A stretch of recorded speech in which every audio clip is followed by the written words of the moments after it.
সাতটি বড় সিদ্ধান্তের মধ্যে মহিলাদের জন্য 4 ইস্যু। আরজিকর তদন্তের ফাইল খুলেই অ্যাকশন। আরজিকরের ঘটনায় সাসপেন্ড 3 আইপিএস।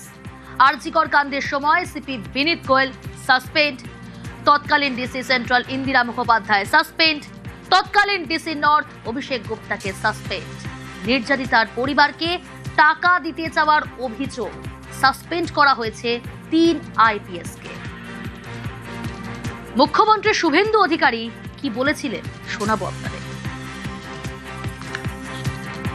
সিচুয়েশনটাকে মিসহ্যান্ডেলিং করা, offer financial one type of bribe, কোনো মন্ত্রী মুখ্যমন্ত্রী দিদেন টাইমে তাদের কোনো ইনস্ট্রাকশন ছিল কিনা, এগুলো আমরা সব বের করব। মিসহ্যান্ডেলিং আর পরিবারকে বেআইনিভাবে অর্থ অফার করা, আর একজন ডিসি তার প্রেস কনফারেন্সের অ্যাটিটিউড এবং language in front of media, উনার যে বক্তব্যের থ্রোয়িং, এটা নারী সমাজ, মাতৃশক্তি এবং অভয়া ইনসিডেন্ট আমাদেরকে নাড়িয়ে দিয়েছে গোটা পৃথিবীতে, এবং নিশ্চয়ই পশ্চিমবাংলার মান মর্যাদা গরিমা সব নষ্ট হয়েছে। 3 জন আইপিএস কে সাসপেন্ড করছি। মিস্টার বিনীত গোয়েল, উনি এখন এডিজি রয়েছেন আইবিতে। আরো 2 জন আইপিএস, শ্রীমতী ইন্দিরা মুখার্জি এবং শ্রী অভিষেক গুপ্তা। সিএস এর গাইডেন্সে HS as per the rules যা আছে, ক্যাডার রুল, সেটা মেনে ডিপার্টমেন্টাল ইনকোয়ারি এবং প্রসিডিংস স্টার্ট করবে। সরাসরি অর্ণব রয়েছে আমার সঙ্গে। অর্ণব, 7 সিদ্ধান্তের মধ্যে অন্যতম হচ্ছে 4 ইস্যু, এবং আরজিকর তদন্তের ফাইল খোলা হলো, খুলেই অ্যাকশন। মুখ্যমন্ত্রী শুভেন্দু অধিকারী একেবারে স্পষ্ট জানিয়ে দিলেন এবং 3 আইপিএস কে সাসপেন্ড করে দিলেন। তদন্তে কতটা প্রভাব 3 আইপিএস কে সাসপেন্ড করা, এবং কতটা আশ্বস্ত সকলে এই সিদ্ধান্তের পর?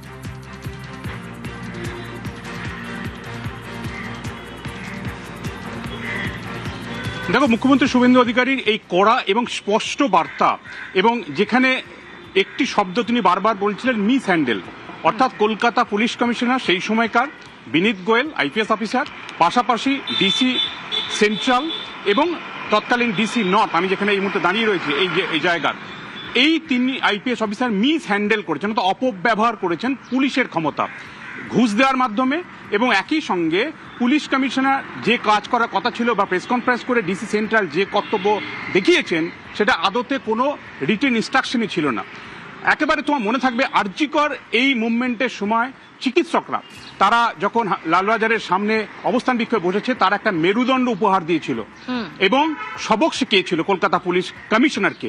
কার্যত সেই মেরুদণ্ড, কলকাতা পুলিশের মেরুদণ্ড কারোর সামনে নতজানু হয়েছিল, সেই প্রশ্নটারই উত্তর খুঁজতে চাইছে রাজ্য সরকার। সেই বার্তাই শুভেন্দু অধিকারী দিয়েছেন, এবং পরিষ্কারভাবে এই বার্তা দেওয়া হয়েছে যে সিবিআই যে পার্টটা দেখছিল, অর্থাৎ এই অপরাধের দিকটা, অর্থাৎ ধর্ষণ, খুন, চিকিৎসক, তরুণী চিকিৎসক, সেই জায়গার তদন্তের পাশাপাশি মিস হ্যান্ডেল হয়েছে, ব্রাইব অর্থাৎ ঘুষ দেওয়া হয়েছে, ঘুষ দেওয়ার চেষ্টা হয়েছে আইপিএস অফিসারদের মাধ্যমে।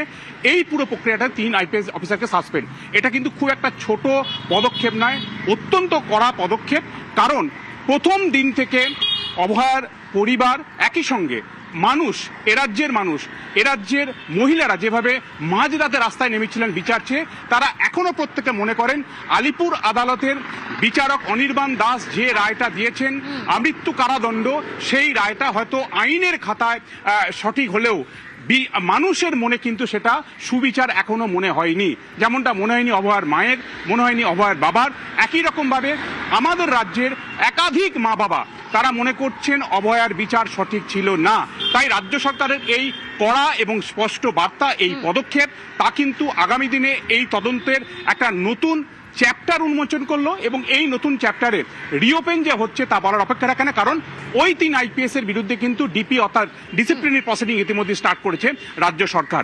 অন্যদিকে সিবিআই বলো, একই সঙ্গে অভয়ার পরিবার বলো, এবং যে আমৃত্যু কারাদণ্ডে দণ্ডিত যে সাজা খাটছে জেলের 4 দেওয়ালের মধ্যে, সেও প্রত্যেককেই বলছে ওই বিচারের মধ্যে খুঁত আছে।